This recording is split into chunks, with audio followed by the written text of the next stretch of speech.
Hello, AP Euro students. Today's lecture is on England and English Civil War and the beginning of England's development of a constitutional state.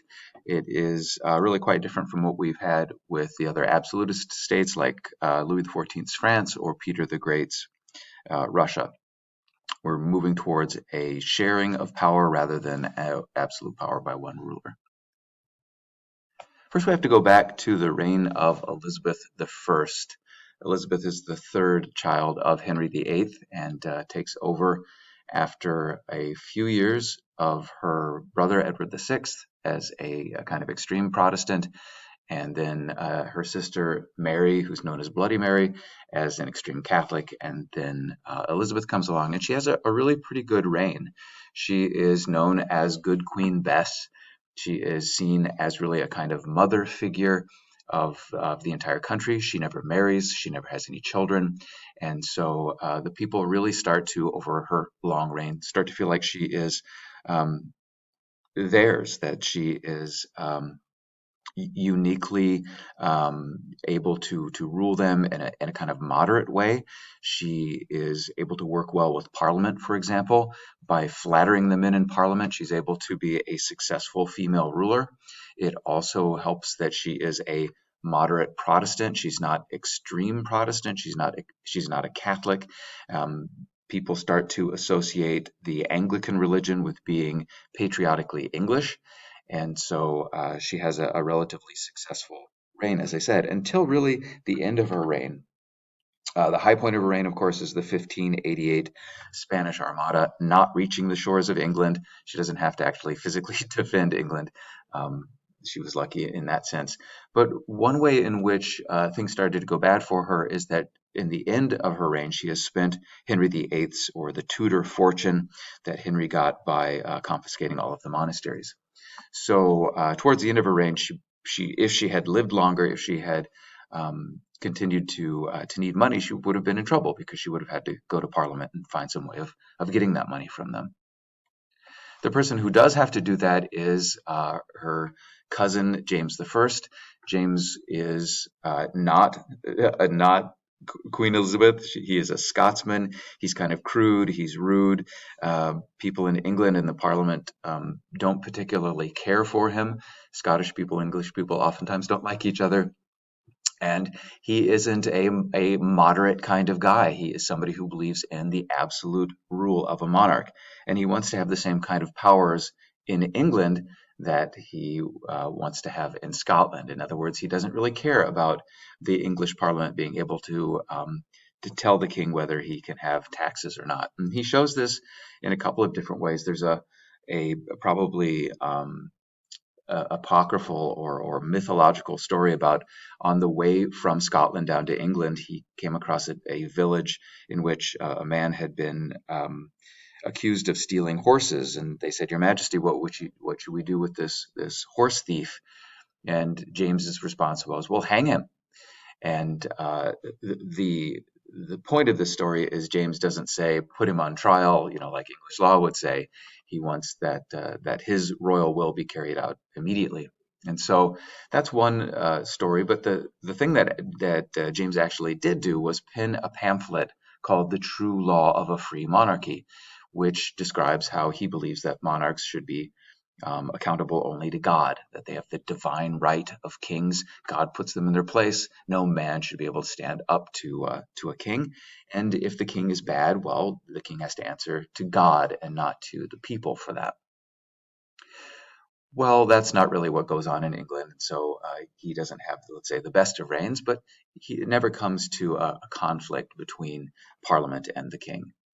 He is Calvinist growing up, being a Scotsman, but when he goes to England, then he, of course, is head of the Anglican Church, and he really appreciates the differences in the Anglican Church. The Anglican Church is a much better church than the Calvinist Church for a ruler, because the Calvinist churches tended to be independent or run by themselves, and the Anglican Church is kind of like the Catholic Church in a sense of having bishops and a hierarchy, and the king can order his bishops to do things, and the bishops tell all of the priests to do things.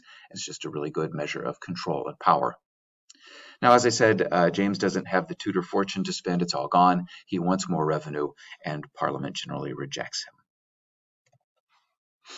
him. The institution that's really rejecting the king oftentimes or standing up to the king is the House of Commons.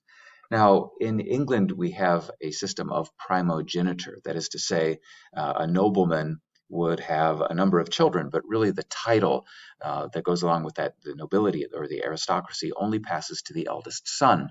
And so all of the other children are essentially gentry people. They are middle class people. It's not really true. They're obviously wealthy and educated and so on. But these middle classes in England, the middle class is really rather large, and they are gaining from the period of time of towns and trade in the Renaissance on, they're gaining economic and social power through the trade and through the improved agriculture that's going on at this period of time.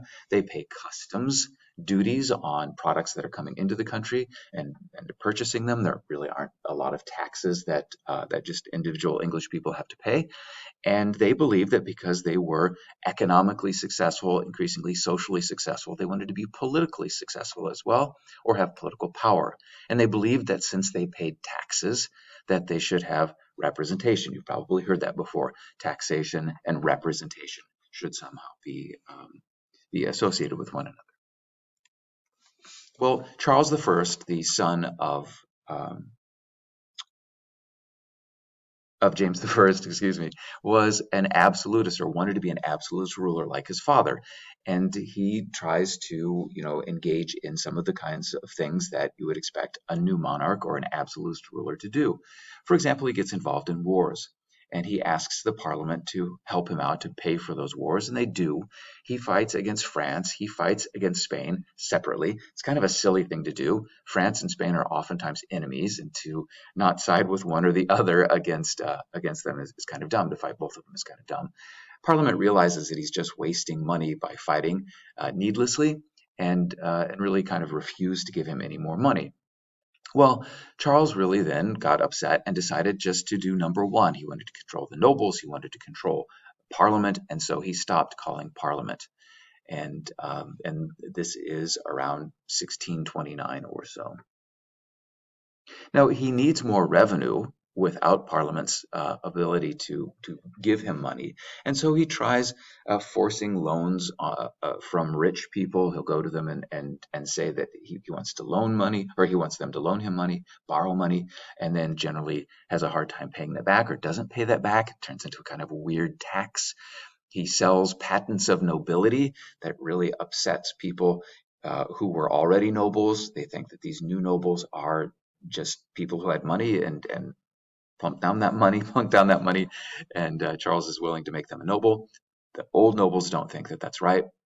He tries to expand a tax called ship money from just port cities into the countryside, arguing that it's not just the port cities that the Royal Navy has to protect, but the entire country. He wins a lawsuit against him over ship money.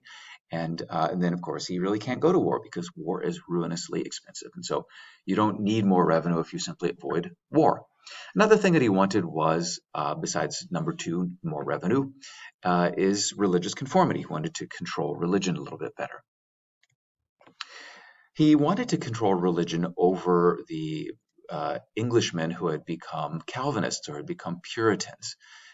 English Puritans believed that the English Reformation, the Anglican Reformation, had really not gone far enough, that there's still too much Catholic ritual, Catholic hierarchy. You still have bishops and so on. And you kind of have a pope type figure too in the king or the queen, whoever's the head of the church. And so you had a number of English Calvinists that got persecuted a bit under Charles, and this is the reason why some of them leave to go to the New World. There were also Scots in the northern part, or the northern kingdom that Charles had. You had all of these Scots who were Calvinists. And since Charles believed that religious conformity or making the Scots Anglican would increase his power, he sent his Archbishop Laud, in 1637 to try to impose a new prayer book and bishops into Calvinist Scotland. You can see that a riot ensued in a church when they tried to read from the prayer book. A common prayer book would be forcing people to worship in the exact same way, forcing religious conformity, and so they riot against that, throwing prayer books and stools and so on at the clergymen who are trying to read from it. This is the beginning of a rebellion by the Calvinist Scots against their king, or really, it leads to an invasion of England as well. Well, Charles then needs an army right away to face the Scots who are about to invade England or who are invading England. Therefore, he needs revenue, and according to English tradition, he needs Parliament. And so he does. Finally, after about 10 or 11 years, he calls Parliament.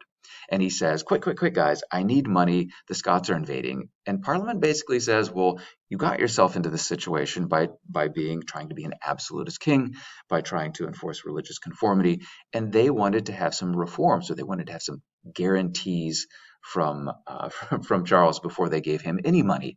And they started to say that they had to be called every 3 years and that the king couldn't interfere with their debates in Parliament and couldn't interfere with parliamentary elections. And eventually they got around to discussing getting rid of Charles's bishops. And Charles remembered the sort of pithy phrase of his father, no bishop, no king.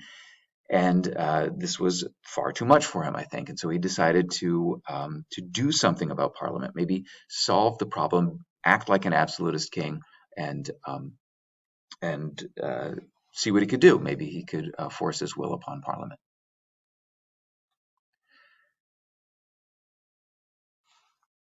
This is where we get to the English Civil War and the bungling of the arrest of opposition leaders in Parliament. So the English Civil War starts when Charles I, after many years of not dealing with Parliament, decided to be rather heavy-handed with Parliament. In 1641, he attempted to arrest some of the leading opposition leaders in Parliament.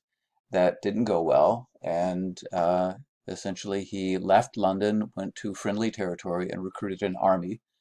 Parliament, on the other hand, decided to finally pass the taxes that Charles had been asking for, but not to fight the Scottish army that was invading, instead to fight the king's army. And so what we had was then the beginning of the Civil War, which is between the Cavaliers and the Roundheads. The Royalists, or the Cavaliers, and the Parliamentarians, or the Roundheads, were each fighting for their own beliefs. Cavaliers thought that they were defending monarchy and social hierarchy. They tended to support the Anglican Church, or the Church of England, which probably makes sense to you knowing who the head of that church is, and typically tended to be more from the landed aristocracy. The Roundheads, on the other hand, were defending the rights of the Parliament, or even the rights that the barons had won with the Magna Carta back in the 13th century. They tended to support the Puritan cause or be Puritans themselves, and they tended to be from the urban middle class. Their stronghold was essentially London and larger cities. The first round of the Civil War is between the Cavaliers and Parliament, of course. Parliament was able to secure an alliance with the Scottish army, and together the Scots and the Parliament defeated the Royalist army, and the Scots turned King Charles over to the parliamentary forces so that they could decide what to do with him. Charles negotiated with the Scots secretly over time and was able to convince them to join his forces and start the war again. This is sort of the round two of the Civil War. And the Royalists were defeated once again, even with the help of the Scots. And that had a lot to do with one parliamentarian in particular and the way he created what they called the New Model Army. This is the famous Oliver Cromwell, who was as I said, a member of the House of Commons and a Puritan.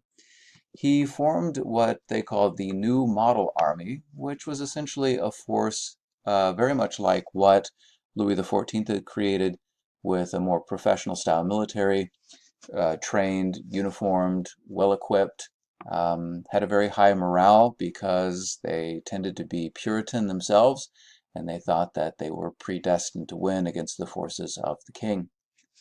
After a number of battles, they were indeed victorious. Cromwell did not intend, it seems, at first to either kill the king or start a dictatorship. He did, however, want to get rid of any of the members of parliament who weren't going to um, vote for the regicide or the killing of the king. Over time, he decided that since King Charles seemed to be unwilling to rule as a more constitutional leader, that the only solution to deal with Charles was to kill him. And so, in order to make sure that Parliament would vote for that, he expelled by force a large number of the parliamentarians, leaving only a rump parliament of 80 or so parliamentarians, all of them willing to vote for the execution of Charles I, and many of them Puritans as well. Parliament fell into an argument with Charles over the very expensive nature of the forces that he had. He also went to war with the Scots after he beheaded the king, and with the Irish as well. And so after Oliver Cromwell had defeated both of those forces, Parliament wanted him to dismiss his army and of course save a lot of money doing so. But Cromwell dismissed the Parliament completely, and he started to just rule with martial law. That meant that he sent a number of generals out to rule over various provinces and sort of just keep power with the army.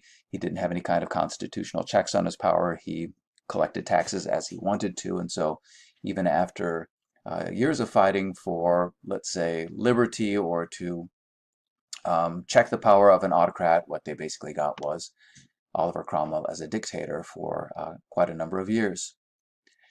This so-called Commonwealth or Puritan Republic that was created was really a minority of Puritans and Oliver Cromwell and some military men who, as I said, both had to fight and conquer the Scots and the Irish, who didn't want to live under a Republican dictator. They were pretty angry that the king had been executed. He also fought a war with the Dutch and instituted the kind of rules that you might have found in Geneva when John Calvin was in charge of Geneva, basically killing any kind of fun that people would want to have, going as far as to more or less forbid Christmas and the wishing of Merry Christmas and so on. He did actually engage in religious toleration for everyone, with the exception of Catholics, who they thought were dangerous fanatics, and of course traitorous because they were beholden to a foreign prince. After about 8 years of Cromwell's dictatorship, he passed away. His son took over for a short period of time, but could not maintain the dictatorship that his father had. And then there was the restoration of the Stuart family. This is the son of Charles I. His name was Charles as well. And at this point in time in 1660, people really were quite tired of living under Puritan rule, the so-called rule of saints. And it's the army who invites Charles II to return. A lot of people were really pretty pleased with that. They wanted a return to normalcy. They wanted a return to monarchy. Charles II, or actually Parliament, excuse me, the army actually restored the Cavalier Parliament, or the Parliament that existed before the Puritan takeover under Oliver Cromwell. And this Cavalier Parliament actually was really quite pro-Anglican, pro-monarch. And the king himself, of course, is anything but a Puritan. He's actually quite a bit of fun, and he restores fun to England in addition to monarchical rule. Here's an image of Charles II showing you that he really does feel like he is the God-appointed ruler over England.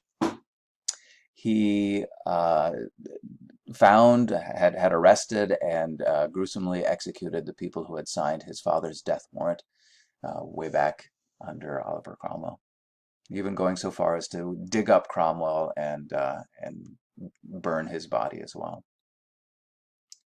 Now the story gets kind of odd as the so-called Merry Monarch Charles II um, was supposed to share power with the Parliament. That was kind of the agreement when they invited him back. It's kind of like when you elect a king, in fact, where they promise not to make any changes and so on.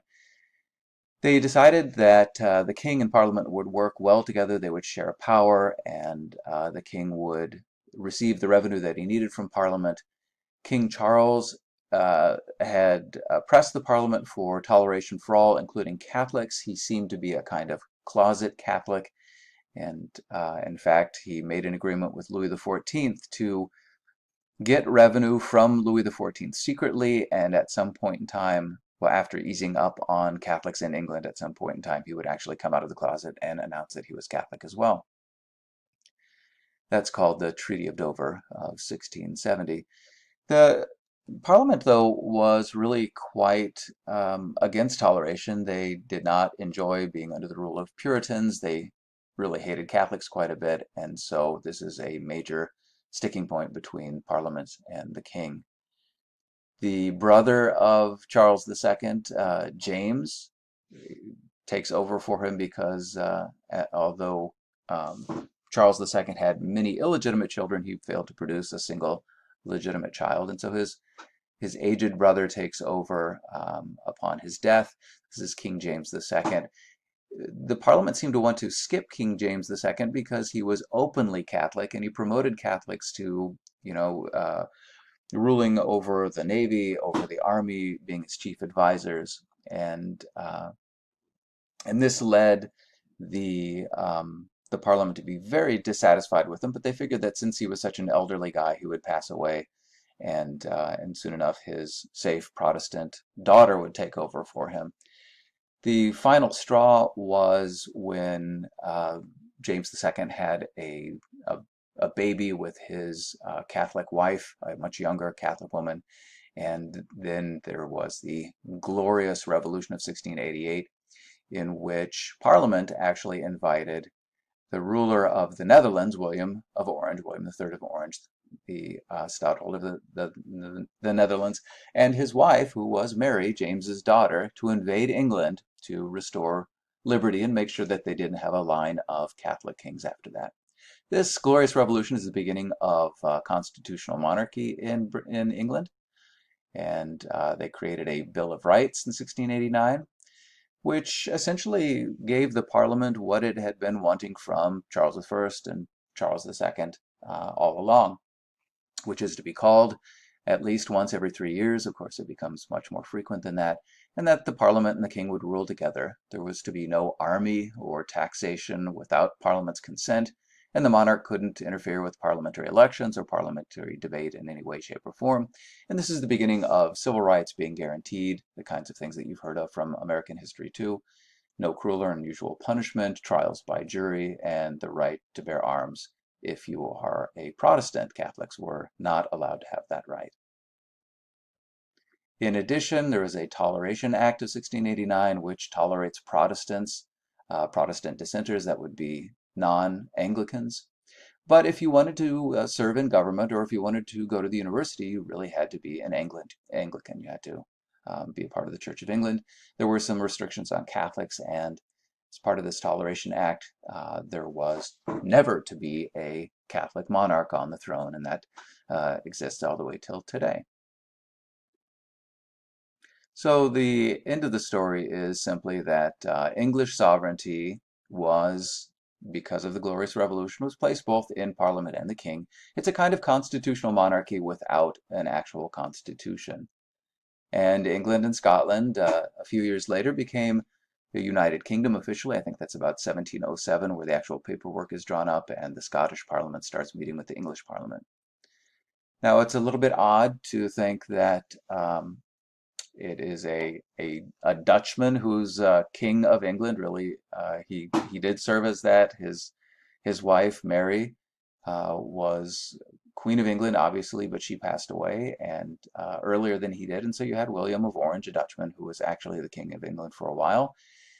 His daughter, his and Mary's daughter Anne, takes over in about 1702, and she dies without an heir after having a number of miscarriages as well. And as of 1714 or so, it was decided that the new King of England would be a guy by the name of George. He becomes George the First. He's from the Holy Roman Empire, from a place called Hanover, and you get a whole line of Hanoverian kings, and and that that's essentially the same people who are ruling nowadays in Britain. Hope you enjoyed these 13 or so minutes of the end of the lecture on English Civil War and the creation of an English constitutional state.